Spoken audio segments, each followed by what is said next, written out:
Espace TV, le 22h.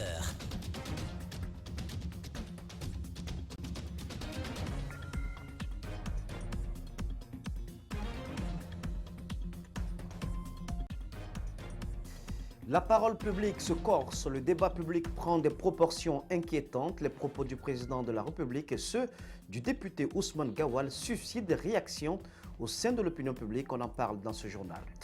On parlera aussi sécurité nationale avec ces vagues d'arrestations d'individus de nationalité guinéenne et étrangère.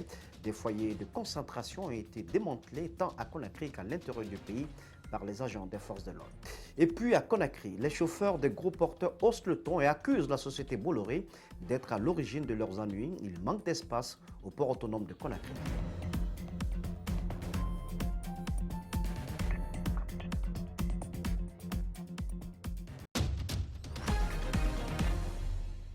Vous faites bien, mesdames et messieurs, de nous préférer sur Espace TV. Bienvenue à toutes et à tous. Après Sochi, en Russie, le président guinéen est en France où il a pris part ce lundi à une rencontre de l'ARUI, entendez Initiative de l'Afrique sur les énergies renouvelables. Alpha Condé a été honoré par les organisateurs qui le félicitent pour son rôle depuis la mise en place de cette organisation. L'accès des États africains à l'électricité dans les plus brefs délais est un souci pour le président guinéen. Il a tenu à le rappeler au cours de cette rencontre suivie. Monsieur le Président, très heureux de vous avoir ici, très honoré. Le leadership sans passion ne peut engendrer des résultats. Le président Conté a démontré en peu de temps qu'une initiative menée par l'Afrique est capable d'accomplir des résultats. Et je m'exprime au nom de mes collègues du comité technique intérim pour dire que sans sa vision, his energy et sa passion pour le développement africain, l'AREI n'aurait pas été où elle est aujourd'hui. L'AREI a été conçue avec pour objectif majeur de considérer le double défi qui représente l'abondance de l'accès à l'énergie et l'atténuation des changements climatiques. J'avoue que nous avons quelques petits problèmes avec les États-Unis. Comment trouver une solution entre l'AREI et Power Africa? J'ai fait une visite officielle aux États-Unis du 9 et 19, nous en avons discuté. Et pour le moment, nous n'avançons pas encore beaucoup. Donc, nous avons pu atteindre 10 gigawatts. Mais pour la phase 2, c'est autre chose. Donc, nous avons besoin d'élargir le nombre de nos partenaires. L'atteinte de 10 gigawatts avec un an d'avance, c'est une réussite pour le continent, mais n'est pas une fin en soi. L'objectif de 300 gigawatts pour la phase de l'EDRI nous oblige à adopter une approche plus stratégique et intégrée, mettant l'accent sur la transformation de tout le système énergétique africain à travers une implication de toutes les parties prenantes dans un cadre de mise en œuvre transparent. Retour à l'actualité politique nationale. Les propos du président Alpha Condé dans le journal Le Monde continuent de faire des valses dans le landerneau politique. Il s'est exprimé sur les manifestations politiques avec leur bilan macabre et sur la question de la modification constitutionnelle. Ces sujets n'ont pas laissé de marbre l'opposition politique qui a du mal à avaler la pilule. Djibril Ba, décryptage. On sait que ce sont eux-mêmes qui tirent sur les gens. Ce langage du président de la République a choqué l'opinion. Les commentaires ont plutôt voulu qu'il promeuve la réconciliation, le dialogue après une manifestation qui s'est soldée par la mort de 10 personnes. Encore, Alpha Condé ne s'est pas empêché de dire que ces manifestations ont été toujours des tentatives de déstabilisation d'un pouvoir démocratiquement élu. Sur le projet d'adoption d'une nouvelle constitution, le président guinéen affirme que quand il y a un débat dans le pays, il y a toujours du pour et du contre. J'ai donc demandé au Premier ministre d'organiser des consultations. Les points de vue des gens manifestent contre, mais il y a aussi beaucoup de monde dans les préfectures qui la veulent. Cette précision laisse encore planer des doutes sur son intention de briguer un troisième mandat. Plus loin, il insiste pour dire que la démocratie, c'est la voix du peuple. Si une partie veut et une autre ne veut pas, on ira au référendum. Cela inquiète. Alpha Condé enfonce le clou dans l'interview qu'il a accordée à nos confrères du journal Le Monde. Dans les autres pays, il y a de nouvelles constitutions, il y a eu beaucoup de manifestations, il y a eu des morts, ils l'ont fait, affirme-t-il pour répondre à la question de l'adoption d'une nouvelle constitution. Le président de la République ne fait pas de cadeaux à ses opposants. Il leur dit dans un ton pas amical, une minorité ne peut pas imposer sa volonté au reste du pays. Un autre dérapage linguistique, le patron de la cellule de communication de l'UFDG en marge d'une manifestation du Front National de Défense de la Constitution en France a tenu des propos jugés graves à l'égard du président Alpha Condé. Des propos qualifiés d'ailleurs de regrettables dans un tweet de Cellou Dalein Diallo. Cette sortie suscite assez de controverses en Guinée. Le FNDC déclare ne pas se reconnaître dans cette déclaration du responsable de la cellule de communication donc de l'UFDG. Nous écoutons le responsable de la communication digitale du FNDC, Abdoulaye Omosso. Depuis sa sortie, Ousmane Gawal a soulevé une vague d'indignation à travers des propos tenus à l'endroit du chef de l'État et de son régime. Ce discours, il l'a tenu lors d'une manifestation du Front National pour la défense de la Constitution, qui d'ailleurs se désolidarise. Au Front, on se désolidarise de tout propos haineux, tout propos divisionniste, tout propos qui incite à la violence, tout propos de nature à déstabiliser la quiétude sociale. Et je rappelle également qu'au Front, nous ne gérons pas tous les cadres qui appartiennent à toutes les entités membres du Front National pour la défense de la Constitution. Les masques sont tombés d'après ce responsable de la mouvance présidentielle. Le député de l'UFDG vient de dévoiler le plan de déstabilisation de son adversaire redoutable. Il met à nu le plan. Le plan, c'est déstabiliser le régime. Et Ousmane Gawal vient de donner la confirmation à travers cette sortie. Parce qu'il parle de la possibilité de tuer le président de la République. Je crois que c'est le comble de la chose. Il n'a pas fait par bêtise, il l'a fait par inadvertance parce que c'est ce chemin qui est planifié de l'autre côté. Sur la sortie récente du président de la République, le porte-parole de la jeunesse du RPG ne dramatise pas. Il reste dans sa même logique et soutient que les tueurs pendant les manifestations ne sont pas des forces de l'ordre. La plupart de ces gens-là qui sont morts, la dizaine, c'est que les 90% ont pris les balles de dos. Depuis quand vous avez vu un militaire tirer sur un citoyen qui fait dos? Ça, c'est un. Deuxièmement, vous avez là-dedans des corps au niveau desquels on a trouvé des balles qui ne sont pas des calibres des armes de l'armée. C'est des calibres 12. La réception du président de la République à son retour du sommet russe-Afrique est vue comme une réponse au FNDC. Souleymane Keïta précise que c'est une mobilisation ordinaire. Il est obligé d'accepter la volonté de la majorité des Guinéens qui estiment qu'il est important de le réceptionner après un voyage aussi important qu'ils viennent d'effectuer du côté de la Russie. Donc ce n'est pas une réponse au FNDC, mais nous allons répondre au FNDC. C'était donc un reportage signé Abdourahmane Ba, Ibrahim Souma. Dans la foulée, le responsable des opérations du FNDC a dressé le calendrier des prochaines activités du mouvement. On écoute Biloba au micro d'Abdourahmane Ba et d'Ibrahim Souma.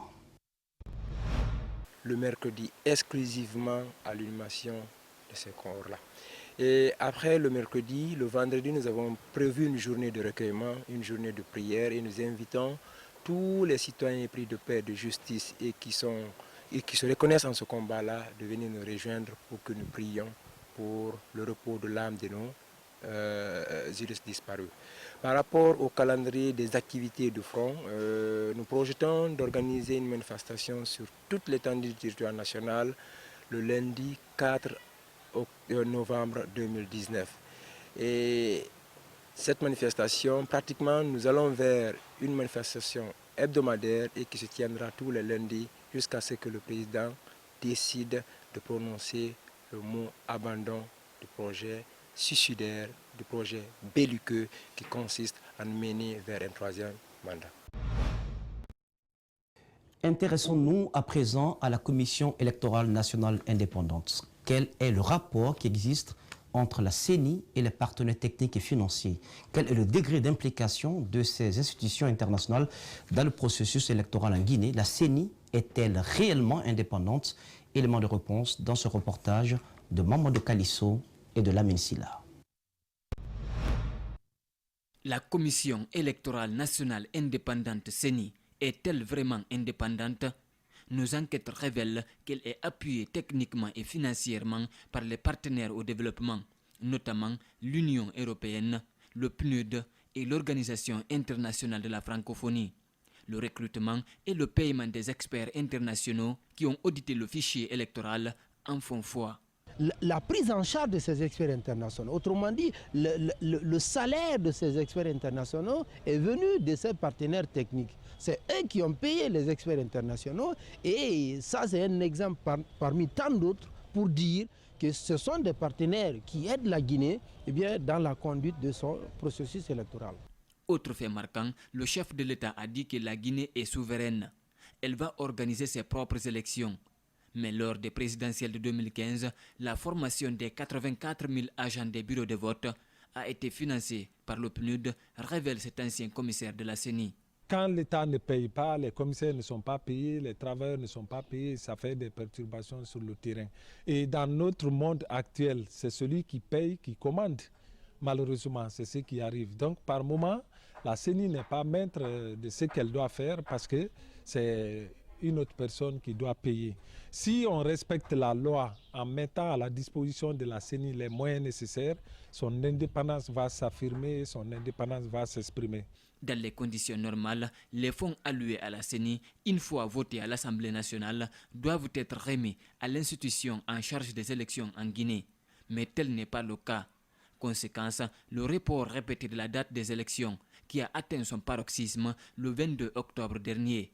D'autant plus que l'annonce a été faite par l'Organisation internationale de la francophonie. Il était loisible pour l'OIF de faire ses recommandations à la CENI et qu'il revenait à la CENI la responsabilité encore de venir annoncer le report de la date du 28 décembre 2019. Je m'insurge contre ça à cause de l'expérience que nous avons vécue en 2010 où on a fait venir un expert de l'OIF pour présider la commission électorale de Guinée. Je crois que la Guinée a suffisamment d'experts pour gérer nos élections en Guinée. On n'a pas besoin d'un expert étranger pour gérer nos institutions. Venons-en à présent cette vague d'arrestations d'individus tant à Conakry qu'à l'intérieur du pays de nationalité guinéenne et étrangère. Les personnes arrêtées affirment être sur le territoire national au compte de l'entreprise de vente directe dénommée Cunet. Ils se disent être victimes d'escroquerie. Nous proposons le témoignage d'un jeune qui était au chômage depuis 2015 et qui a été donc à qui l'on a fait une offre d'emploi, un emploi promis, mais qui tarde à se concrétiser. Suivons ce reportage réalisé par Mamadou Saliouba et Yacouba Traoré. C'est un grand frère à moi qui est ami à celui qui m'a contacté.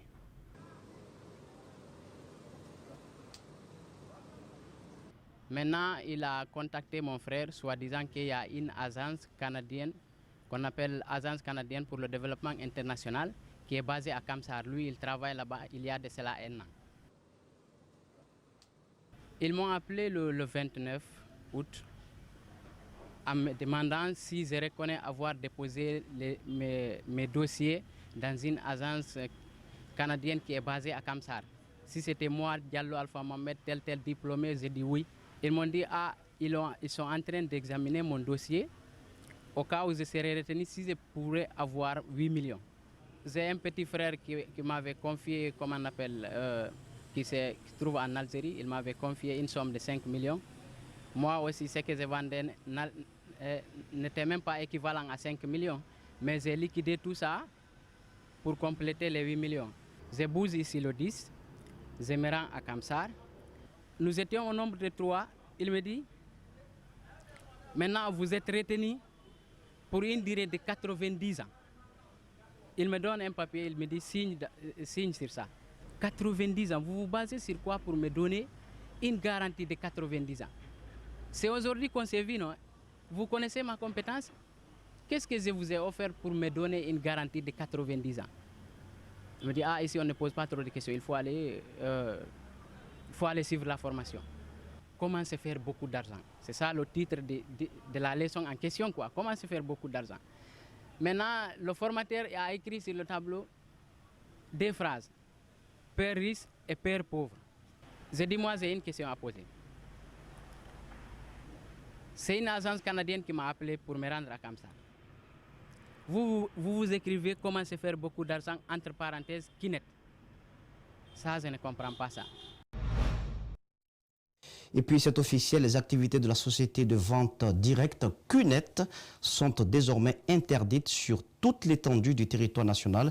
C'est un arrêté conjoint rendu, donc signé des ministres de l'administration du territoire, celui de la justice et également de l'économie et des finances qui l'annonce donc ce lundi. Selon ces ministres, QNET engendre des mouvements illicites de capitaux, des trafics illicites de migrants, des regroupements et formation clandestine, des manœuvres frauduleuses de nature à porter atteinte aux biens d'autrui et à l'ordre public.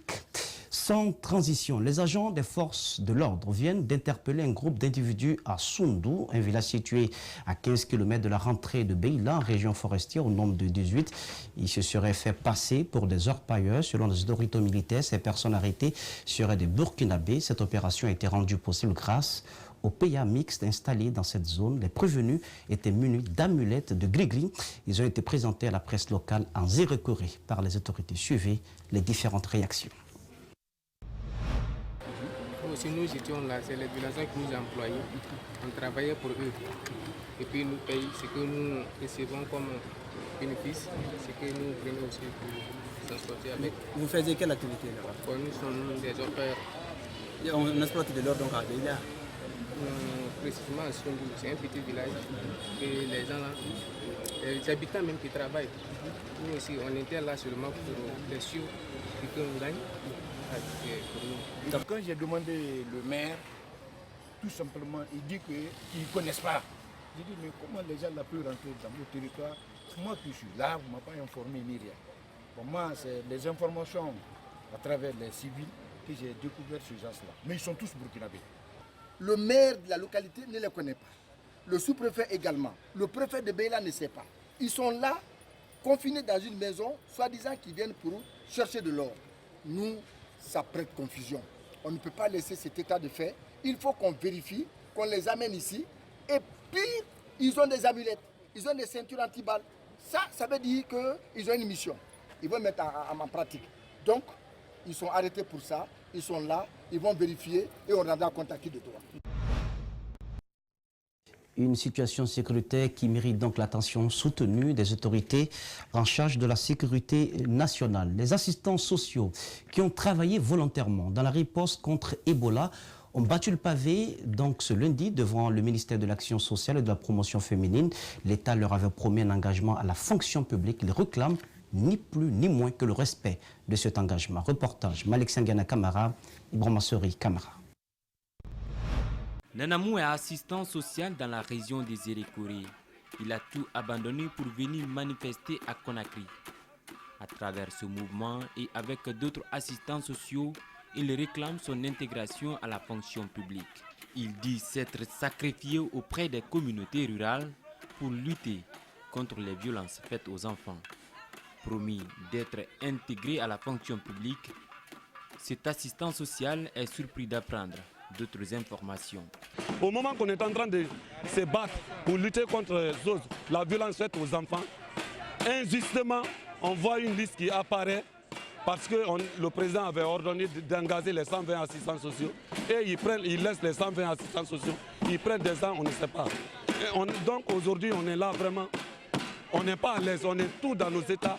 On a écrit, mais ils passent par tous les moyens pour piétiner parce que c'est leurs frères, parce que c'est leurs fils qu'ils ont mis là-bas. Sur 120 assistants sociaux devant être à la fonction publique, seulement 25 ont été retenus. Sur les 120 assistants sociaux, il n'y a eu que 25 qui ont été retenus et les autres ont été omis. Omis et remplacés par d'autres personnes qui ne font pas partie des 120 assistants sociaux. Nous avons laissé nos familles, certains ont laissé leur mari. Il y a eu des accidents de travail sans aucun accompagnement de la part de notre ministère du tutelle. Malgré cela, nous avons tenu bon. Vous connaissez il y a des journalistes qui étaient sur le terrain pendant Ebola. Vous connaissez tous les risques qui étaient liés à Ebola. Certains parmi nous, moi qui vous parle là, j'ai été mis en quarantaine. Ces manifestants disent avoir mené toutes les démarches pour trouver une issue à leur situation en vain. La ministre de l'Action sociale, citée dans cette affaire, a invité les manifestants autour de la table pour trouver une solution au problème. Une autre grogne. Les chauffeurs des gros porteurs et certains transitaires ne sont pas du tout contents. Ils ont exprimé leur mécontentement ce lundi au parc conteneur. Ils accusent la société Bolloré d'occuper tous les espaces et même ceux réservés pour le stationnement de leurs engins roulants. Mariam Fodé Camara, Aliouba les ont rencontrés. Suivez. 11 heures, nous sommes à la rentrée du parc à conteneurs. Dès notre arrivée, certains transitaires par peur ne se sont pas prêtés à nos questions. Mais des jeunes regroupés au niveau de l'accès principal ont tenu à nous expliquer les souffrances qu'ils rencontrent depuis jeudi dernier avec l'entreprise Bolloré. Ces conducteurs nous confient qu'ils sont confrontés à un problème de place avec l'entreprise qui occupe l'espace qui pouvait recevoir une centaine de camions. Dans le parc conteneur, bon, vraiment là-bas aussi, c'est très petit. Et bon, ils ont rempli le port pour que nous on gagne la place. Ils ont envoyé le Roro là-bas, dans notre place. Vous voyez? Il a pris le véhicule Roro et ils sont débarqués là-bas. Là-bas, il n'y a pas la place. Les camions, il n'y a pas beaucoup de camions qui peuvent rentrer, stationner là-bas. Est-ce que vous avez vu? Donc maintenant, là, il n'a qu'à nous aider par rapport au Bolloré d'avoir la place là-bas. Cette situation amène les transitaires à payer plus d'argent encore à l'entreprise, ce qui pourrait engendrer une augmentation du tarif de marchandises et le transport. Quand le camion rentre quand ils vont bloquer le pont, les transitaires, chaque fois ils payent le surcharge. Quand ils viennent, ils voulaient rentrer, ils font 2 ou 3 jours, ils vont dire bon, le bon le valider, c'est fini. Il faut qu'il ait qu'à les Bolloré pour payer les surcharges. Vous voyez? Ces conducteurs et transitaires accusent les responsables syndicaux d'avoir bloqué leur bon d'accès. Ces responsables syndicaux avec lesquels nous avons eu un entretien en off nous ont dit qu'ils ne souhaitent pas s'exprimer sur le problème. Et à la base de l'entreprise Bolloré, on a tenté d'avoir leur version en vain. Les vigiles disent avoir reçu des consignes de ne pas recevoir des journalistes. Pita et reboisement, un groupe de jeunes réunis autour d'une association cherche à expérimenter la culture du haricot à Pita. Au-delà de l'alimentation familiale, le haricot blanc surtout est prisé dans les cérémonies, ce qui pousse certains jeunes à tenter cette aventure. Mamadou Sadio Baldé s'est intéressé au sujet, mais en attendant, il nous fait découvrir une plante en cacao dans une concession ici à Conakry. Les géographes l'ont dit, la Guinée, c'est la synthèse de l'Afrique occidentale. La particularité de la basse-côte, toutes les plantes peuvent y pousser. Découverte dans une cour privée à Conakry, cette plante de cacao commence à produire des fruits. Son propriétaire n'invitera pas les firmes pour venir passer des commandes certes, mais il ne fait l'ombre d'aucun doute. S'ils veulent, les planteurs peuvent se servir de cet exemple pour tenter le coup. Autre région, autre réalité. Ici à Pita, c'est un groupe de jeunes qui veut tourner momentanément le dos à la culture de la pomme de terre et s'orienter vers celle du haricot. Les prévisions sont bonnes si la récolte s'avère concluante.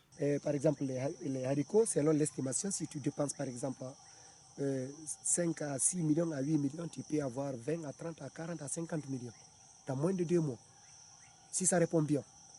Maintenant, si tout le monde arrive à comprendre ça, peut-être chacun va chercher parce qu'il y a des terrains suffisants. Mais pour en arriver là, il y a des préalables. Louer un tracteur, effectuer le labour, chercher une main-d'œuvre avant de passer à la semence sont des étapes déterminantes. On pensait bien qu'on ne pouvait pas faire ça à la main. Donc c'est pourquoi on a jugé nécessaire de chercher un tracteur pour labourer. Par exemple ici, il y a les 2 parcelles et demi, ça c'est déjà sémé. Maintenant, ça nous reste les 6 et demi, parce qu'on a réparti l'hectare à 8 parcelles. Mamadou et ses amis respectent au pied de la lettre les conseils d'un agronome recruté spécialement. Maintenant, pour faire le traçage et mettre l'engrais, maintenant, s'aimer 2 à 2 les haricots, 2 à 2. Maintenant, après, après le sémence, ils vont bien travailler la terre, vous avez vu. Décourager l'aventure incertaine, c'est encourager les bras valides du pays à s'orienter vers un lendemain certain. En Guinée, des zones urbaines et rurales restent encore confrontées à un problème crucial d'électrification. Les énergies renouvelables sont à cet effet une alternative pour résorber ce déficit. C'est du moins ce que nous révèle une étude sur le marché solaire photovoltaïque autonome. Le document présenté ce lundi par le Centre national d'énergie solaire en collaboration avec le ministère de l'Énergie donne l'espoir pour un accès universel à l'électricité à l'horizon 2030. Les explications sont signées Mohamed Damaro Camara, Abdoulaye Camara. Dans l'espace CEDEAO, la Guinée est un des pays où le taux d'accès à l'électricité reste encore faible, avec une moyenne nationale de 3%, notamment en milieu rural. Les acteurs du secteur de l'énergie se sont penchés sur la question et une alternative incontournable semble trouver. Le projet que nous voulons promouvoir, qui ne coûte pas grand-chose parce que vous pouvez atteindre les zones les plus reculées en allant installer un système individuel qui permettra aux ménages d'avoir l'éclairage, de regarder la télé et également aussi d'installer des systèmes qui leur permettent aussi de booster leur économie. Le rôle capital de l'énergie dans le développement durable et la réduction de la pauvreté est une évidence. La Guinée dispose d'un potentiel solaire important qu'il faut exploiter, préconisent les experts de l'ECRE. Le gouvernement, pour sa part, ne ménage aucun effort pour assurer aux populations rurales notamment l'accès à cette denrée. Il y a beaucoup de localités en Guinée qui ont été électrifiées par soutirage, oui, pas dans le cadre du projet, mais dans le cadre de projets et programmes d'électrification rurale qui ont été financés par les institutions de financement telles la BAD, la BID, la Banque mondiale. L'étude de l'ECRE financée par la Banque mondiale a fait l'état des lieux du marché solaire photovoltaïque hors réseau en Guinée. La réalisation du projet, qui implique au total 19 pays d'Afrique dont la Guinée, dépend d'un certain nombre de préalables. Il y a une première composante qui vise à développer le marché et cela passe par un appui aux États pour mettre les politiques et réglementations en place pour favoriser la diffusion de ces technologies, également un appui à l'entrepreneuriat technique et financier pour que les entreprises locales puissent être à même de promouvoir ces technologies. L'objectif final est d'aboutir avec la contribution des acteurs clés du secteur de l'énergie à un accès universel en électricité d'ici 2030. Deux nouvelles grues pour faciliter la circulation dans la capitale viennent d'accoster au quai commercial du port autonome de Conakry. Résultat de la coopération guinéo-turque, elles contribueront à désengorger la ville de Conakry des camions sortant du port autonome de Conakry. Mohamed Valek Touré, Abakar Din Camara, reportage. 3 nouvelles grues ont été réceptionnées.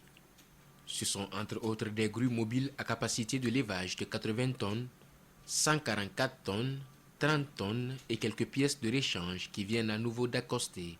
Ces grues viennent renforcer la gestion du port autonome de Conakry en réduisant la surestarie. Nous avions déjà amené 2 grues portuaires au mois de mai dernier, 2019. Et donc nous avions déjà entamé la construction de la nouvelle pénétrante et nous avions réhabilité les quais. Donc dans le cadre de modernisation et l'expansion du port. Ces nouveaux équipements qui entrent dans le cadre du programme d'expansion du port est aujourd'hui estimé à un coût de 50 millions de dollars, un total des investissements réalisés depuis le début de la concession du port en mai dernier.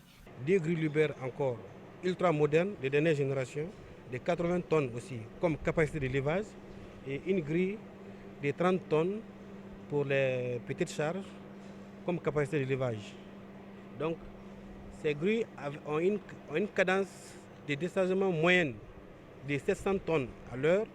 Il est prévu la construction de la pénétrante, une route de plus de 4 km qui va contourner le centre-ville de Kaloum afin de désengorger cette localité des camions sortant du port pour l'éclairage de la ville. Mais aujourd'hui, l'État, à travers un partenariat public-privé, a pris la chose en main pour faire la concession du port à un partenaire sûr en vue de faire d'investir en termes d'équipement, mais en termes aussi de modernisation et d'extension du port. Ce projet rentre dans le cadre d'un partenariat public-privé que la société Al Bayrak a signé pour une implication dans la gestion du port, mais aussi et surtout pour son expansion et sa modernisation. Il n'y a pas moins de 500 millions de dollars qui vont être investis au niveau du port, selon le directeur commercial et marketing de la société. La Fondation pour les chimpanzés sauvages a organisé en début du mois d'octobre 2019 à l'Abbé un atelier suivi-évaluation du 3e trimestre et de la planification du 4e trimestre du projet du Parc national du Moyen Bafing. L'objectif était de mettre en place un système de suivi-évaluation fonctionnel au sein de l'Office guinéen des parcs et réserves. Le point avec notre correspondant régional, Sali Bilalisso. Selon le président fondateur de la Fondation pour les chimpanzés sauvages, cet atelier de suivi-évaluation est une suite des activités contenues dans leur plan d'action. Déjà, à l'Ancoir, il y a un enthousiasme total chez les citoyens. On a donc un plan d'action de 3 ans qui a été validé par nos partenaires et que l'on met en place. Et dans nos pôles d'activité, on fait un suivi précis de toutes ces activités pour essayer de voir est-ce qu'on progresse comme c'est prévu, et là où on ne progresse pas assez bien, comment on peut améliorer ce système pour pouvoir progresser. Le plus important est qu'il y a une prise de conscience que les moyens pour réagir et pour agir existent et qu'on peut les mettre en place et qu'avec la volonté de tous, on est capable de le faire. Venus divers horizons, les acteurs de la protection de l'environnement ont, à travers des échanges participatifs, diagnostiqué les actions déjà entreprises sur le terrain, tout en prônant une harmonisation des méthodes. Nous avons la création des comités de gestion environnementale qui ont été mis en place. La création de ces comités qui ont été mis en place se trouve au niveau des secteurs, au niveau des districts, au niveau des sous-préfectures et au niveau des préfectures, pour que ces agents, ces cadres, ces élus locaux, ces hommes de communication avec les cadres de l'EGPR et de WCF puissent travailler ensemble et avoir un programme commun pour la protection et la gestion de notre écosystème. À l'approche de la saison chasse, les agents en charge de la protection de l'environnement planifieront des activités spécifiques pour préserver le futur parc national du Moyen Bafing des éventuels feux de brousse. Chaque fin de trimestre, les activités planifiées, nous venons faire des présentations à VCF, évaluer le niveau d'exécution des activités et ensuite préparer les campagnes prochaines. Donc au sortir d'ici, nous allons planifier le dernier trimestre qui va essentiellement être axé sur la sensibilisation, la lutte contre les feux de brousse et le renforcement de la gouvernance dans les aires protégées. C'est cet élément, mesdames et messieurs, de Sali Bilalisso qui met fin à cette édition d'information. Merci de l'avoir suivi. À demain pour un autre point sur l'actualité.